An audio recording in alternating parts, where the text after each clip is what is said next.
Hello, dear children. Today we are going to learn about a new chapter called The Canterville Chase, written by a very famous Irish poet and playwright whose name is Oscar Wilde. He was born on 16th of October 1854 and he lived on till the 30th of November 1900.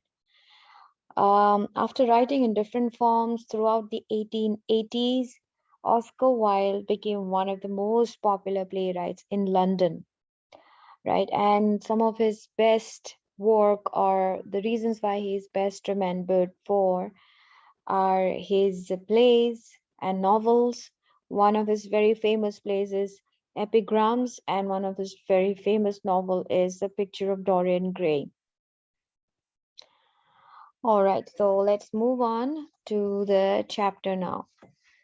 Today we're going to take one of his very famous chapter called this called the Canterville Ghost. This is not exactly the whole novel.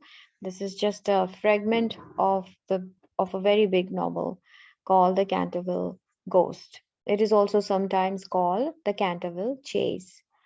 Let's go through the characters in this story. So the main characters of the story are Sir Simon, who is the ghost. Then we have Dr. Hiram Otis and Mrs. Lucretia, an American couple who is going to buy this Canterville Palace, right? And then we have Virginia, their daughter, Mr. Hiram Otis and Mrs. Lucretia's daughter. Washington is also there, who is their son. Then we have Clark and Lewis. They are the twins of this couple. James is the butler. And then, of course, Lord Canterville, from whom Mr. Otis buys this palace. Okay, let's move forward. So this chapter has been divided into various scenes. So now we're going to learn scene one. Here in the first scene, Lord Canterville and Mr. Otis are having a discussion. This scene is taking place before Mr. Otis has bought the palace, bought the castle. So Lord Canterville says that I think you are being rather foolish. This castle is haunted. Haunted means infested by ghosts. So ghosts live in this house, and why are you foolish to buy this ghost? Usually, if somebody is selling something, he would not say anything bad about that product. But Lord Canterville is warning Mr. Otis that you should not buy this castle because there are ghosts in this um, palace. He also says that my great grand aunt and Duchess of Bolton felt two skeleton hands on her shoulders. So he's also giving Mr. Otis evidences so that he is well known about the fact that this house, it's not false that this house is inhabited by ghosts. However, Mr. Otis, so Lord Canterville is from England, okay, and ghost stories and haunted pictures and paintings and haunted tales are very common over there. However, Mr. Otis is from America, and he's a person who doesn't believe in ghosts and everything. So he says, my lord, I'll buy the house and everything in it, including the ghosts. So in a very sarcastic manner, he was pretty confident that he was going to buy this castle anyways. And then Lord Canterville again warns them, please be warned, sir, the ghost always appears before the death of any member of my family. Okay, so he's also warning Mr. Otis about the period when the ghost appears. Mr. Otis then says so, and so the family doctor, Lord Canterville. I come from a modern country, America, where we don't believe in ghosts. So Mr. Otis is telling him again that he doesn't believe in ghosts at all. Okay, then Lord Canterville, he finally says, all right, if you are insistent, then you can go ahead and buy this. It's all right with me, but please remember that I warned you. Then we come to scene two, which is the castle. So this family, Hiram Otis, buys the castle, and now they are moving to the castle. Mrs. Otis, Mr. Otis's family walks up to the castle. So they have reached the castle, and then they enter the castle. And then who welcomes him? The butler of the house, who's James. He says, "I bid you welcome to Canterville Castle." And Mr. Otis knows James. Looks like he is aware of James, that somebody called James will be waiting. So he also wishes back good day. And then he introduces his family, his wife Lucretia, his eldest son Washington, his daughter Virginia, and also the twins. They are Lewis and Clark. And they are named after two American explorers. So there's a TV show which comes, The American Explorers, and the names of those two explorers are Lewis and Clark. So he's very impressed with that show, and that is why he has named them after these two American explorers. Lewis and Clark run on stage. They are twins and they are very, very playful. They're cheerful. They're young and they run a lot. They're very active. And then Louis says, "Hi, James. Hi, James, where's the fridge? I'm thirsty." Clark says, "Hey, funny hat you have there." So, from this sentence, what do we know? We understand that James is a person who's wearing a hat. Wearing hat is also a very common tradition in England, right? So James is wearing a hat, and one of these twins find it very funny and also reveals it. "Let me show you all around the castle. This is the door to the kitchen next to the fireplace." So James is showing them around. And then Virginia calls her mom, Lucretia. She shouts, "Mother, look at this. It looks like blood on the rug here."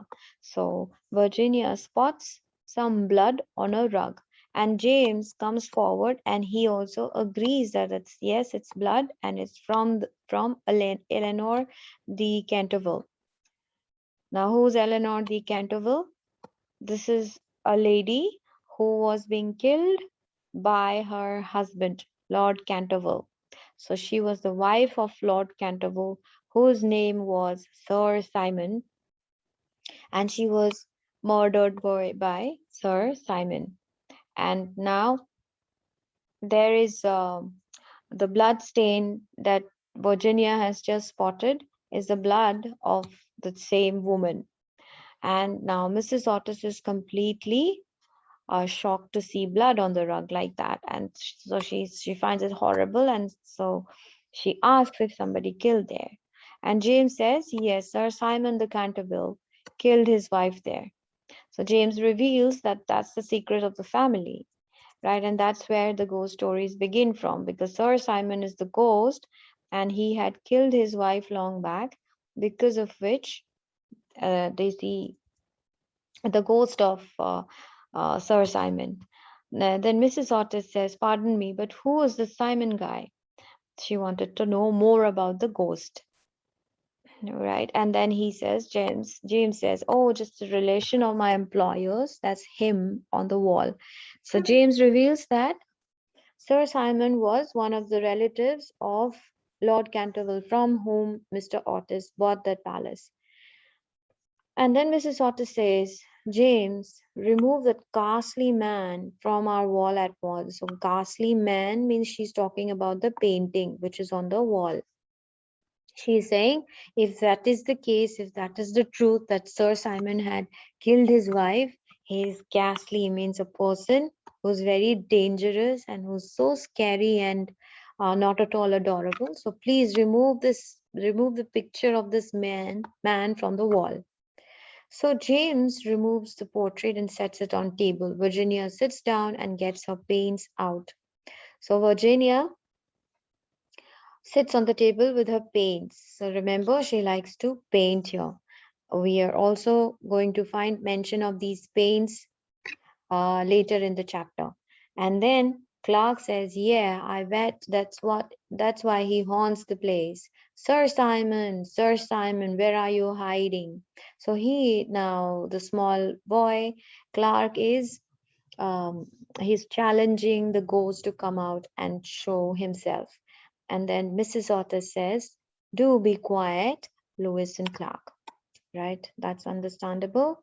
And then let's move on to scene 4 now. The blood stain reappears. Now we have seen in the first scene, in the previous scene, that there was a blood stain, and it was James was been asked to remove the blood stain, and which was also removed. However, it has reappeared. Let's see how. It was morning, and library is empty. Lewis and Clark enter. So the blood stain that they saw was in the library, and Lewis and Clark, the first thing they do in the morning was to enter into the library. Clark, the bloodstain is back. That ghost must have been here. So this is um, these two twins who are talking to each other. It's let's camp out here tonight and wait for him. So another twin says, now he has a good plan, and he says that we can camp out tonight and spot the ghost.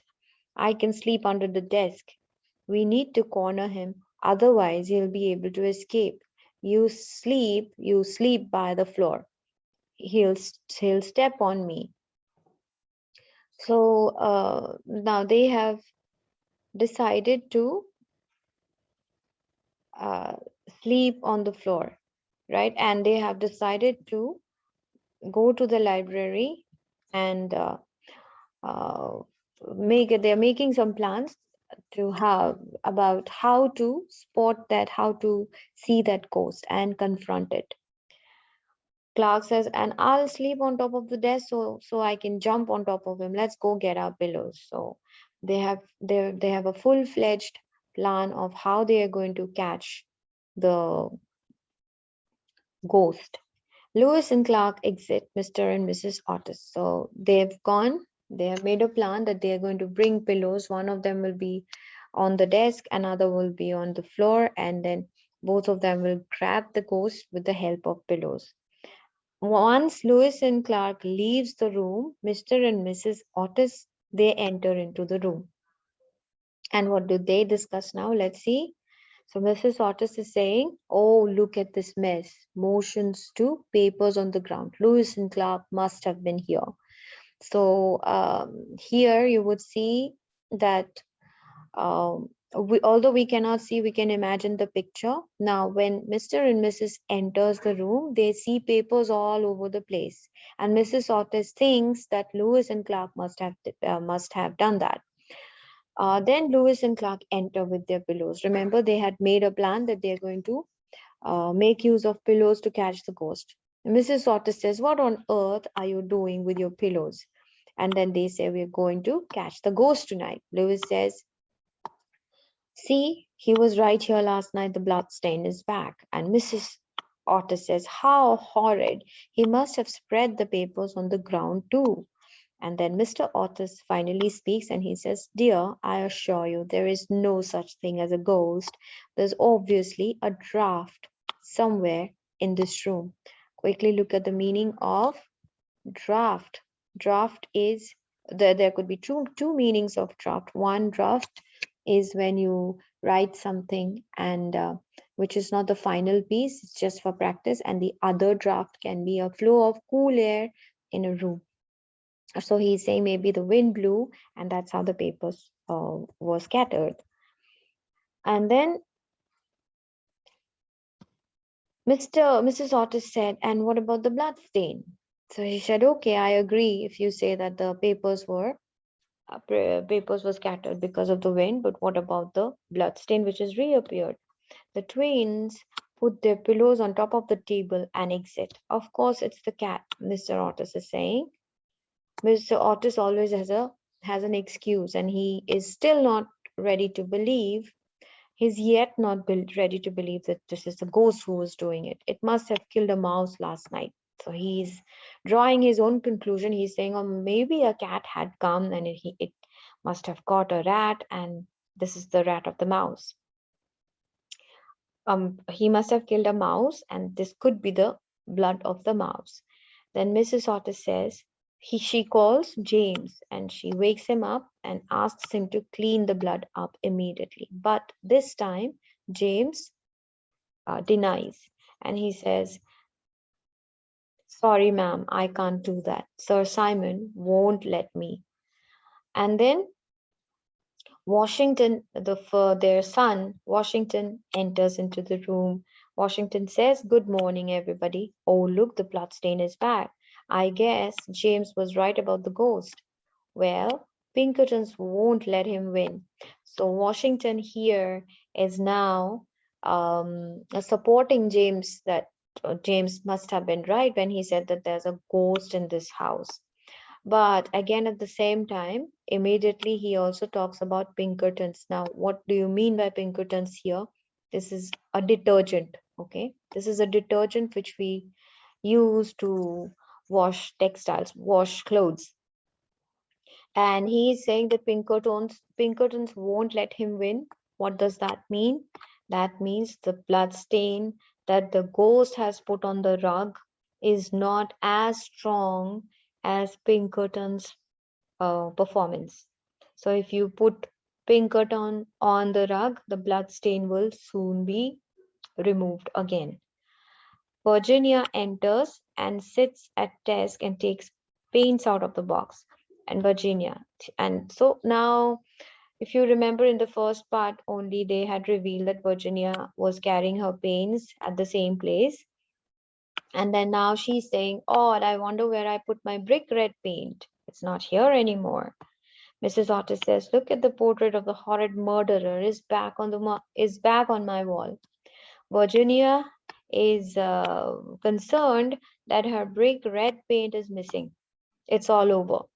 And Mrs. Otis is, if she could spot the picture of this horrid murderer. Who was the horrid murderer? It's Sir Simon whom she's talking about. James faints, drops coffee cups. So James was already aware that there's ghost in this house, and he has fainted, and he's very he was so scared that he almost fainted. And then again he gets up. James says, "Sorry about that, ma'am."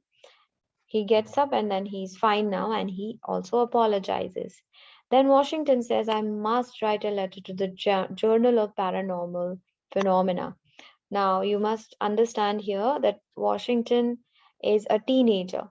Okay, he's a youth, and he does a lot of activities. He does a lot of social activities. He's also planning to, contest an election. He writes articles and letters for a newspaper as well, and a newspaper journal. So now he decides to write about this on Journal of Paranormal Phenomena. And then James said, "So you admit that ghost exists?" Washington says, "Well, I suppose that." Then Mr. Otis interrupts and says, "No, no. Washington is a regular contributor and he writes a letter every month." So just before Washington could finish his work, Mr. Otis finishes what he was about to say. He wanted to say that Washington does not believe on ghosts. He is only finding a material to write, because he writes every month to this journal called Paranormal Phenomena. And then Mrs. Otis says, "James, please start preparing the breakfast." So James exits, and then Mr. Otis says, "Washington, why are the twins' pillows on the table?" Because he's the elder one. This is an elder son, and the little ones have put pillows on the table. So Mr. Otis asks Washington, "Why are the pillows of these twins on the table?" And Washington says they want to see the ghost when he comes to replenish the blood stain. So this is the answer. You could get a question like this: why did Lewis and Clark place the pillows on the table? And you could give this answer, where Washington is answering this question, and he's saying that they want to see the ghost when he comes to replenish in the sense, he puts the blood stain again. Mr. Otis says, "Look, Washington, there really is no such thing as a ghost. I wish you would stop spreading rumors." And everybody exits. So Mr. Otis could feel that Washington has started to believe in ghosts, and he does not appreciate that. He wanted Washington to stop believing in ghosts, and he's also instructing him in advance that do not spread such rumors. Okay, and then all of them, Mr. Otis, Mrs. Otis, Washington, everybody leaves this room. And now we come to scene 5. What happens in scene 5? This is called the first haunting. The twins run on the stage with pillow. They're calling it stage and not a room, because this is actually, if you see, this is a drama which is going on, and this is the appearance of the twins. Louis says it's almost 11 o'clock. Hurry up. I have got my pea shooter loaded. So pea shooter means he has a toy gun and it's completely loaded. So they're fully prepared to confront the ghost today. And then Louis says, all right, I have got the bottle of water to throw at him. I'll jump at him. You fire. The twins settle down on floor and fall asleep. Sir Simon is dressed up in chains, making lots of noise. He enters library where twins are sleeping on the floor. He takes another of Virginia's paints and replenishes the bloodstain. The twins never wake up. So Lewis and Clark were fully prepared. One was supposed to fire the pea shooter, and the other one was supposed to splash water on the ghost. But they were so fast asleep that they didn't even know that Sir Simon's ghost had come and he had also replenished the bloodstain on the rug. They never woke up. Will they be able to catch this ghost? Let's see. Then Sir Simon then edges down the hall, making an awful racket and moaning. So remember, Sir Simon is in chains, and there's a lot of noise that he is making when he is moving with the chains tied onto him. Mr. Otis enters through the bedroom, and then it looks like he was kind of sound and noise that he was making with his chains disturbed the other my family members, especially Mr. Otis. So Mr. Otis gets up and he talks to the ghost without any fear. Okay, so he is hardly bothered that there's a ghost in the house, and he talks to this ghost like a person he always meets. He says, my dear sir, I really must insist that you oil those chains. It is quite impossible for us to sleep with such an awful racket going on there. So going on here. So he is telling, he's instructing, he's suggesting the ghost to oil his chains, just like we also do it, right? If the fan makes sound, then we put a little bit of lubricant or oil so that the noise is not there. It also happens with vehicles. All the vehicles also use oil so that the noise is reduced. In the same way, Mr. Otis offers a bottle of oil to this ghost so that the noise that he is making is reduced and everybody could go off to sleep peacefully. So he offers him a Tammany Rising Sun lubricator for that purpose. He hands him the bottle and says, I'm happy to supply you with more should you need it. So he's saying, if you need more, please let me know. I'll give you some more. And Mr. Otis, very normally, like nothing had happened, he has not seen anything scary, goes off the door. He leaves the room. Sir Simon takes bottle and throws it to the floor. Now the ghost of Sir Simon, he takes the bottle, but later maybe he realizes that what is this happening, and he grows very angry and he throws the bottle on the floor. And then Sir Simon shouts and he says, who do these barbarians think they are? It is my right to moan and haunt and make horrible noises. Why I have haunted these halls for more than so now. He's showing his anger. The ghost is showing his anger, and he's saying that it's me. I am supposed to scare them, and I'm supposed to make scary noises, right? Because I have been haunting this house for so many years. When he was saying so, the twins woke up. Remember, they were fast asleep, and when they heard him saying all these words so loudly, they woke up. Lewis and Clark, they caught hold of him, and they said, "Ha, got you." So one of them throw pillows at him, and Sir Simon lets out a scream and runs off stage. The twins follow him off. So Sir Simon had no clue about what was going on in this house. There was a man who was giving him oil to reduce the noise, and now there are these two little brats who are following him and chasing him. Next, the scene 6 starts. In scene 6, this is about the problem. Let's see what is the problem. This is about the next morning. So at night, everything had happened. Lewis and Clark was chasing the ghost. Otis was giving lubricant to the ghost of Sir Simon. And what happens? In the next morning, Mrs. Otis talks to Hiram, and she says, "Hiram, you absolutely must do something about the ghost. These ghastly noises kept me awake all night long." And then Washington was also there, their son, and he says, "Look, the blood spot is back again." They could see that the ghost had used Virginia's. They don't know yet that this was Virginia's paint which the ghost was doing, but they could see the black blood spot again. Mr. Otis says, "I was actually thinking of making some money off him. We ought to be charging him rent." So Mr. Otis has an outrageous plan. He says that this ghost, he lives in our house and he is roaming around freely and without being charged, right? And he is saying that I have to ask this ghost to pay us rent. Why should he stay here freely? And then Washington agrees with his father's plan, and he says, "Brilliant, father." Uses calculator and tears off receipt. Mr. Otis, "Okay, here's the bill, Washington. Can you draw up the terms of rental?" And the twins enter.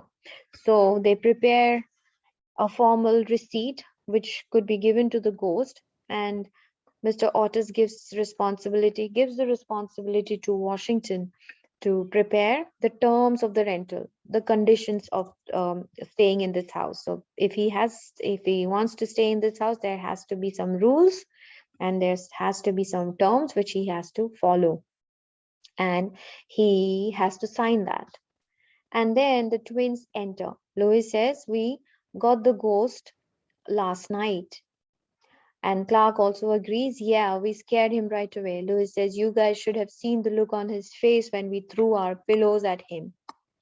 Clark says he looked like he was going to cry right there. They were hardly scared of the ghost, if you can see from their sentences. They were having a lot of fun being with the ghost, and it was actually the other way around. The people were not scared. The ghost, that they were supposed to be scared, but here the ghost was now getting annoyed, and then now he is getting fed up of all these children, and now he is getting scared of them. Mr. Otis sternly says, "Lewis and Clark, as much as I would like to see the ghost driven away, I really don't think it's polite to throw pillows at him." This is also very funny. Mr. Otis is trying to teach them manners about how to treat a ghost. They're saying that whatever he is, even if he is a ghost, you have to be polite with him and not throw pillows at him. On the other hand, if he doesn't use tamirizing sun lubricator, we will be forced to take his chains from him. Washington, how's the rental terms document going? So he tells about three things here. The first thing is for Lewis and Clark. He's instructing them not to throw pillows at the ghost because that's not good manners. Second, he's telling that if the ghost does not use the lubricator, then they will throw him out. Okay. All they means the whole family is going to throw the ghost out. And the third thing is he's asking Washington if he had made the rental terms that he had asked him to make. And in scene 7, the haunting continues.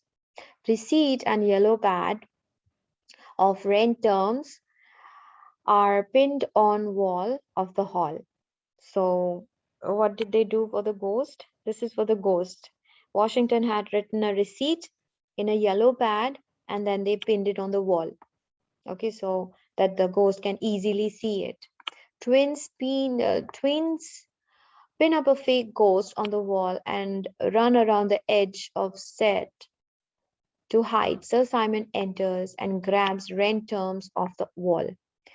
So, just as they expected, Sir Simon roams the house and then he picks the rent terms of the wall. He takes terms off the wall means he takes it. He mm, removes the pad from the wall. Sir Simon reading mockingly from paper. Okay, so he's not serious, but he's just reading it. Dear sir, we have recently purchased this place from Lord Canterville. If you wish to remain here, we will be forced to collect rent. Please remit payment before the end of this week. Thank you. So this is the note written by Washington to the ghost. And here in this note, he has asked Sir Simon to pay rent if he want to continue staying here, because they have bought this house from Lord Canterville. And the ghost did not read it seriously. He's mockingly doing it, jokingly. On what? Charge me rent to live in my home? I ought to be charging them rent. So now the ghost of Sir Simon contests, and he says that why should I pay? You people are living in my house. So he's thinking these people have come to my house and now they want me to pay rent. Walking to the library and then sees ghost scarecrow. Ah, a ghost. It's a ghastly ghost. His room.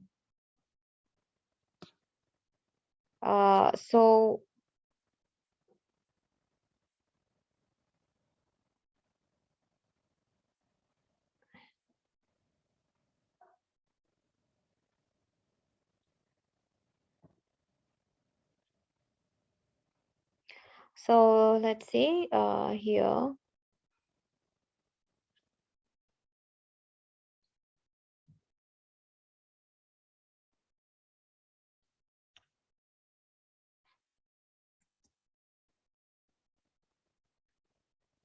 So Simon, wait, I think that's this is not, I don't have the full screenshot.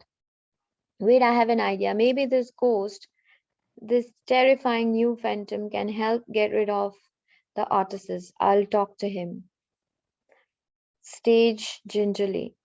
Ah, Lord Ghost, morning, sir. I am Sir Simon de Canterville, and I have haunted this place for over 300 years, but I don't think I have ever had the pleasure of making your acquaintance. How do you do? Shakes hands, which comes off. Staggers backward. What's this? Holding up sign and reads the artist ghost. I have been outwitted. The artist family will pay for this. So here they are showing Sir Simon going to another ghost to seek help because he is not able to face these people. He's not able to fight them alone. Now he wants assistance from another ghost. I have been outwitted. The Otis family will pay for this. An attack with pea shooters, boo boo. And at that time, when he was talking to his lord, right, when Sir Simon was talking to his lord, who is also another ghost, at that particular time, the two very naughty twins come inside and then they starts to shoot their pea shooters. You rascals, was this your idea? And the twins chase Sir Simon off stage and then they chase him away. And Sir Simon had to run. Now let's move on to scene 8. Morning in the library, Washington enters. Washington says, look, the blood stain is back and it's blue this time. Virginia says, crying, look, all my paints are gone. Off stage in direction of Sir Simon's room. Sir Simon is sitting in a chair, looking all and tired. Virginia says, you poor, poor ghost. I'm so sorry for you. My brothers are going back to you. My brothers are going back to school. And from tomorrow, and then if you behave yourself, no one will bother you. So evicting the ghost, evicting means to empty, right, to leave. So here Virginia is talking to the ghost, and she has finally also she has understood that her pains are all gone. Now the red paint is over. The ghost has started to use her blue paint.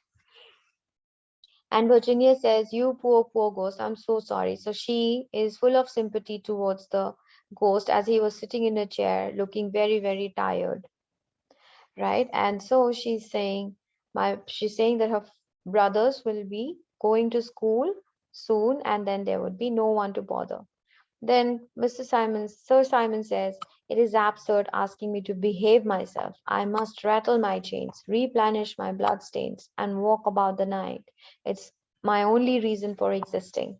So Sir Simon is trying to reveal his pain, right? He says that I'm a ghost and I don't have anything to do other than replenishing the bloodstains and making rattling sounds with my chain. And then Virginia says, "It is no reason at all to exist, and you have been very wicked. You killed your wife." Sir Simon, so this is a conversation between Virginia and the ghost. Sir Simon, Sir Simon says, "I admit I did it, but it was simply a family matter and concerned no one else." Virginia says, "Doesn't matter, but it's still wrong to kill anybody." Sir Simon then says, "Well, I wouldn't have done it if she wasn't such a bad cook." So now he reveals the reason why he killed his wife, because she could not cook well. "However, I still don't think it was very nice of her brothers to starve me to death." So he is revealing that his wife couldn't cook, and his wife had two brothers. I'm sorry, not two brothers. His wife had her brothers, and they they would not allow him to eat food because they used to eat up all the food. "Oh, Mr. Ghost, I mean, Sir Simon, are you hungry? I could go down to the kitchen and fix you something to eat." Fix you something to eat means I can cook something for you so that you can have some food. Sir Simon says, "No, no, thank you. I never eat anything now. But that's very kind of you. You're much nicer than the rest of your horrid and rude family." So now we can see that they are building a good rapport, Virginia and Sir Simon.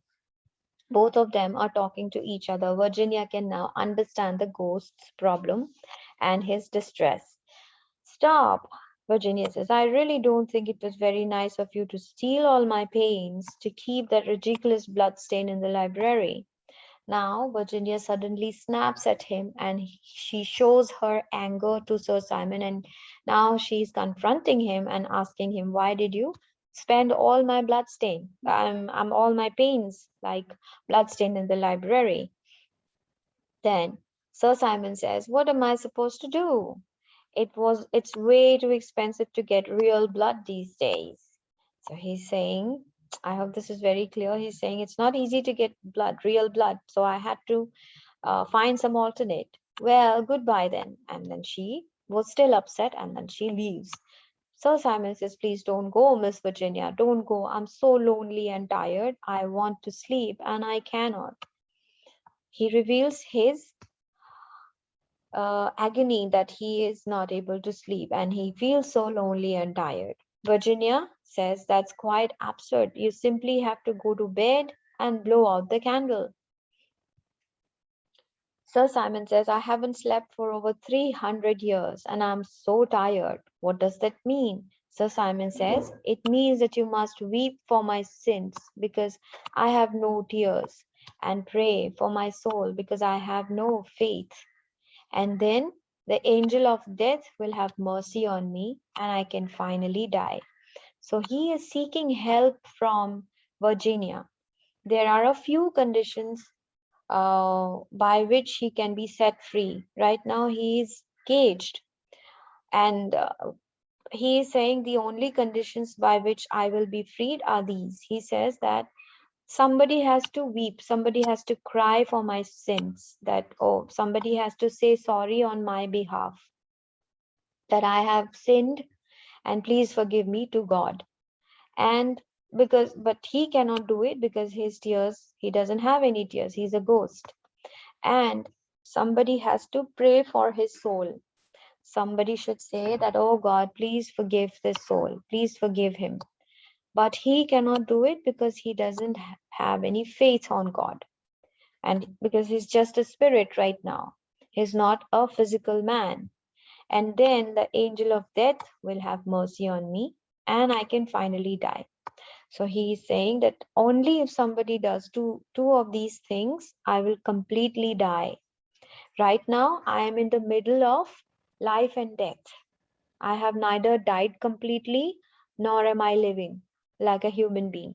So please help me and help me die and do these two things for me. And then the door opens.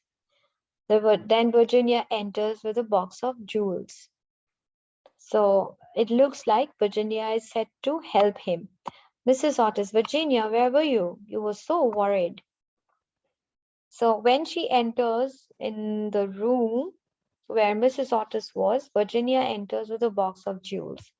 Virginia says, I was with Sir Simon.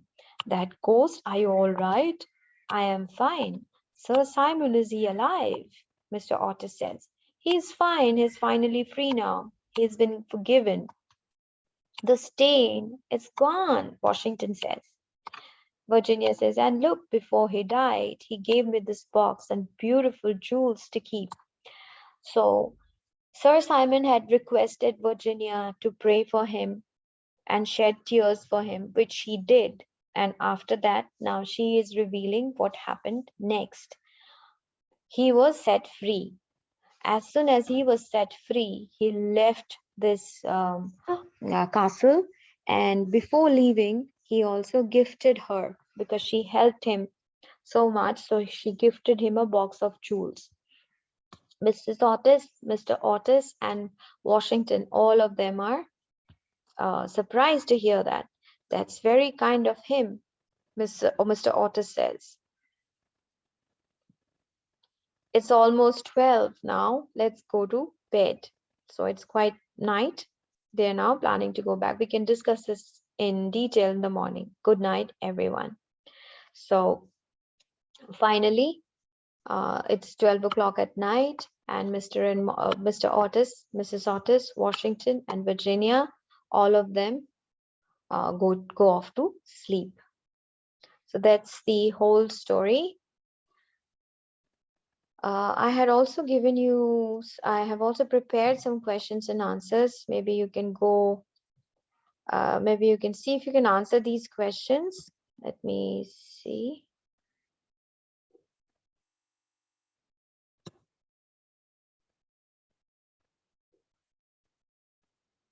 Okay, so here are some questions and answers. Hopefully you can easily discuss the answers of this. So what does Lord Canterville warn Mr. Otis about? He warns him about the ghost which lives in this castle.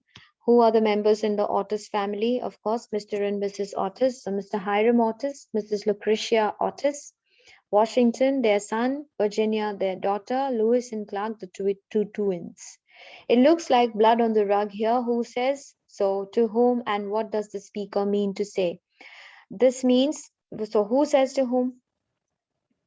It's said by Virginia to her mother and the others, right? And she means to say that she could see that there was a rug on the floor and it was red in color and it looked like blood, which was very unusual. Whose blood was it? It was the blood of Eleanor de Canterville, who was the wife of Sir Simon the ghost. Remove that ghastly man from the wall. Who asks whom? Why does he or she asks it to be removed?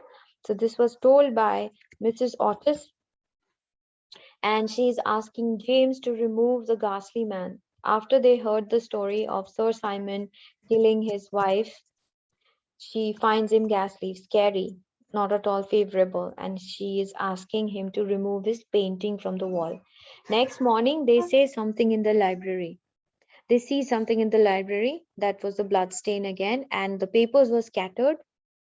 all over the room. What on earth are you doing with the pillows? Who says to whom? So Mr. and Mrs. Otis were there. Mrs. Otis tells this to the twins, Lewis and Clark. They were making a plan and they were trying to catch the ghost. We must have spread number 8. We must have spread the paper on the ground. Who says to whom? That's Mr. Otis, who was telling it to Mrs. Otis, who must have done so. So he said that it could be the draft or a wind which blew, which must have done that. Well, Pinkertons won't let him win, says who? This is Washington who says. What is she's talking about? He's talking about a detergent powder, which is very strong and of a good quality. And he says that if you put Pinkerton on the rug, then the blood stain will soon vanish. Who wanted to see the ghost and were all prepared? That's the two twins who wanted to see the ghost, and they were all prepared with the pea gun and the water. They were planning to fire the pea gun on the ghost, and one of them would splash water on the ghost. Where does Sir Simon see the twins? In the library. What does he do to Virginia's red paint? He uses it again and again till it runs over. He uses it to replenish the blood stain. Who asks Sir Simon to oil his chains and why? That's Mr. Otis who asks Sir Simon to oil his chains because it used to make a lot of noise. What does he do? He also gives him a can of lubricant. Please check the name in the chapter. I really don't think it's polite to throw pillows at him. This is Mr. Otis who's telling the twins to behave properly. You should not, although he's a ghost, he says that you should know how to behave. And you should not, that's not good manners if you're throwing oil or if you're throwing pillows at the ghost. So these are a few questions that I have prepared for you. If you have any other questions you think you have in your mind, please go ahead and ask them. So that's about the chapter. Thank you very much. Have a nice day.